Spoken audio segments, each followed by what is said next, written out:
امریکی صدر Donald Trump کی ایک بار پھر ایران کو دھمکی۔ فاکس نیوز سے گفتگو میں کہا کہ ایران نے امریکی جہازوں پر حملہ کیا تو اسے دنیا کے نقشے سے مٹا دیں گے۔ امریکی جہاز ابنا ہرمز سے گزرنے کے لیے بحری جہازوں کی مدد کر رہے ہیں۔ ایران نے مذاکرات میں کافی لچک کا مظاہرہ کیا ہے۔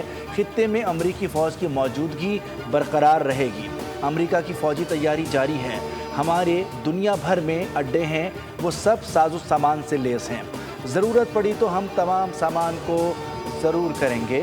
ٹروتھ سوشل پر بیان میں کہا کہ ایران نے جنوبی کوریا کے جہاز پر بھی حملہ کیا۔ اب شاید جنوبی کوریا بھی مشن میں شامل ہو جائے۔ اماراتی وزارت دفاع نے دعویٰ کیا کہ ایران کی جانب سے UAE پر 4 میزائل فائر کیے گئے، 3 کروز میزائل تباہ کر دیے، ایک سمندر میں گرا۔ UAE میں سنائی دینے والی آوازیں فضائی خطرات کو کامیابی سے روکنے کا نتیجہ ہیں۔ اماراتی حکام نے یہ بھی دعویٰ کیا کہ ایران نے فجیرہ میں آئل انڈسٹری زون پر ڈرون حملہ کیا، جس سے پیٹرولیم انڈسٹری زون میں آگ بھڑک اٹھی، جس سے 3 بھارتی شہریوں کے زخمی ہونے کی اطلاعات ہیں۔ ایران کی جانب سے متحدہ عرب امارات کو نشانہ بنانے کی تردید۔ ایران کے سینئر فوجی عہدیدار نے کہا، تہران کی جانب سے متحدہ عرب امارات کو نشانہ بنانے کا کوئی منصوبہ نہیں تھا۔ ایران کا ابنا ہرمز میں وارننگ نظر انداز کرنے والے امریکی بحری جہاز پر میزائلوں سے حملہ۔ ایرانی خبر ایجنسی کا کہنا ہے کہ حملوں کے بعد US نیول ڈسٹرائر جہاز پسپائی اختیار کرنے اور علاقے سے بھاگنے پر مجبور ہو گیا۔ امریکی سینٹ کام کا کہنا ہے کہ ابنا ہرمز میں کسی امریکی بحری جہاز پر میزائل نہیں لگا۔ متحدہ عرب امارات نے بھی دعویٰ کیا ہے کہ ابنا ہرمز میں ایران نے اس کے آئل ٹینکر پر 2 ڈرونز فائر کیے ہیں، تاہم اس حملے میں کوئی جانی نقصان نہیں ہوا۔ آبنائے ہرمز میں مداخلہ جنگ بندی کی خلاف ورزی تصور کی جائے گی۔ ایران کے امریکی آپریشن کے اعلان پر سخت وارننگ۔ ایرانی پارلیمنٹ کی نیشنل سیکیورٹی کمیشن کے سربراہ ابراہیم عزیزی نے کہا، امریکہ کو ایک ناممکن فوجی آپریشن اور ایران کے ساتھ ایک کڑی ڈیل میں سے کسی ایک کا انتخاب کرنا ہوگا۔ آبنائے ہرمز اور خلیج فارس کا انتظام ٹرمپ کے بیانات سے نہیں چلے گا اور امریکی مداخلت کی صورت میں جنگ بندی خطرے میں پڑ سکتی ہے۔ پاکستان کی ایرانی جہاز اور عملے کی وطن واپسی میں سہولت فراہم۔ پاکستان نے ایرانی جہاز کے عملے کو حکام کے حوالے کر دیا۔ پاکستان کی جانب سے 22 افراد کو ایرانی حکام کے سپرد کیا گیا۔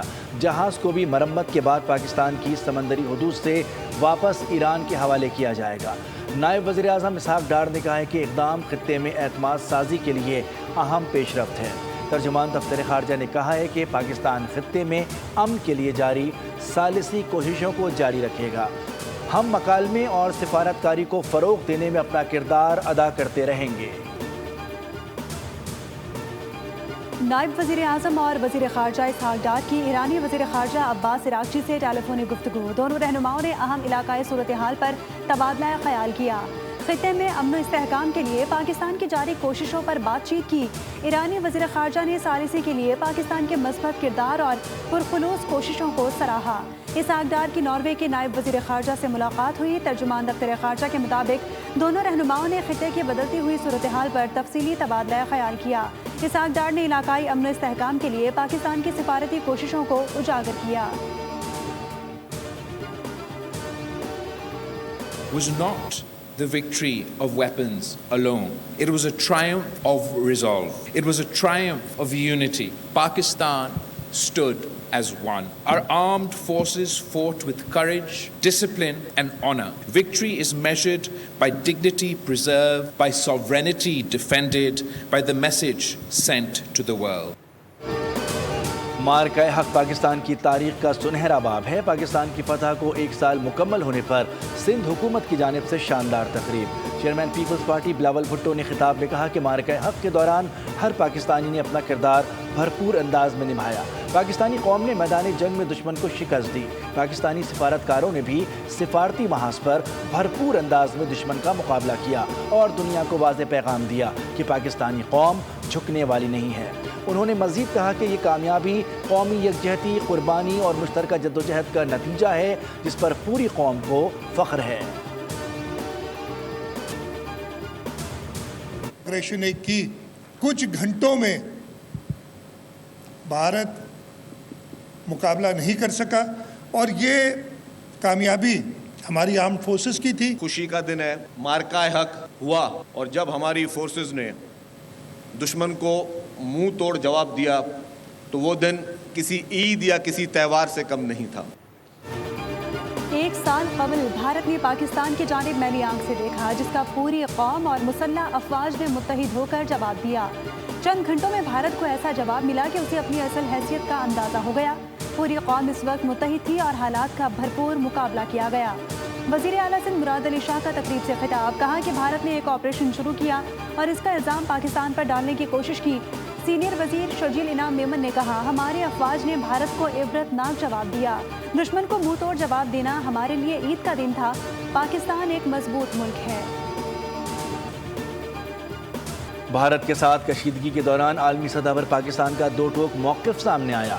پاکستان نے بھارتی نام نہاد آپریشن سندور کا بھرپور جواب دیا اور اشتعال انگیزی کے باوجود ذمہ دارانہ رویہ اپنایا۔ پاکستان بارہا بھارت کو کسی بھی قسم کی مہم جوئی سے باز رہنے کا انتباہ دیتا رہا اور واضح کیا کہ بھارتی جارحیت کا منہ توڑ جواب دینے کی بھرپور صلاحیت رکھتا ہے۔ مئی 2025 کے مارکائے حق میں فخر پاکستان JF-17 تھنڈر بلاک 3 طیاروں نے دشمن کے خلاف سیسا پلائے دیوار بن کر دفاع وطن کا مقدس فریضہ انجام دیا۔ انہیں عملی صلاحیتوں کی بدولت آج پوری دنیا تھنڈر بلاک 3 کی جنگی مہارت اور تکنیکی برتری کی معترف ہے۔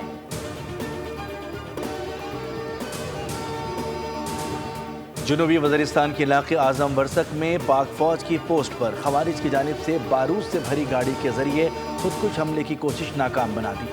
سیکیورٹی فورسز کی بروقت اور مؤثر کارروائی کے باعث گاڑی کو ہدف تک پہنچنے سے پہلے ہی تباہ کیا گیا، جس کے نتیجے میں حملہ آور ہلاک ہو گیا۔ قریب موجود 7 شہری زخمی ہوئے، جنہیں فوری طور پر DHQ اسپتال وانا منتقل کیا گیا۔ گرم ہوائیں، لو کے تھپیڑے اور آگ برساتا سورج، پارہ 44.1 ڈگری ریکارڈ، محسوس 50 ڈگری کیا گیا۔ سال کا گرم ترین دن ریکارڈ، دادو اور نواب شاہ میں 47 ڈگری ریکارڈ، حیدرآباد میں 46، مٹھی میں 45، سکھر میں 44، سبی میں 43 اور ملتان میں درجہ حرارت 40 ڈگری تک پہنچ گیا۔ کراچی کے مختلف علاقوں سے 10 افراد کی لاشیں برآمد، موت گرمی سے ہوئی یا نشے کی شدت سے، تحقیقات جاری ہیں۔ حکام کا کہنا ہے کہ برآمد لاشوں میں سے متعدد کی شناخت بھی نہیں ہو سکی۔ 3 دن میں ہلاک ہونے والوں کی تعداد 19 ہو گئی۔ پنجاب کے مختلف اضلاع میں تیز ہواؤں، گرج چمک، موسلادھار بارش اور ژالہ باری نے موسم کا نقشہ بدل دیا۔ جہلم اور گردنواں میں شدید بارش اور ژالہ باری کے باعث موسم خوشگوار، شاہراہوں پر پانی جمع ہونے سے ٹریفک کی روانی متاثر۔ میاں والی، چکوال، تلہ گنگ اور کلر کہار میں موسلادھار بارش اور ژالہ باری۔ فیصل آباد اور جھنگ میں بھی گرج چمک کے ساتھ بارش۔ سرگودا میں طوفانی ہواؤں اور موسلادھار بارش سے کئی درخت جڑوں سے اکھڑ گئے۔ سبسکرائب کریں اور بیل دبائیں تاکہ کوئی خبر رہ نہ جائے۔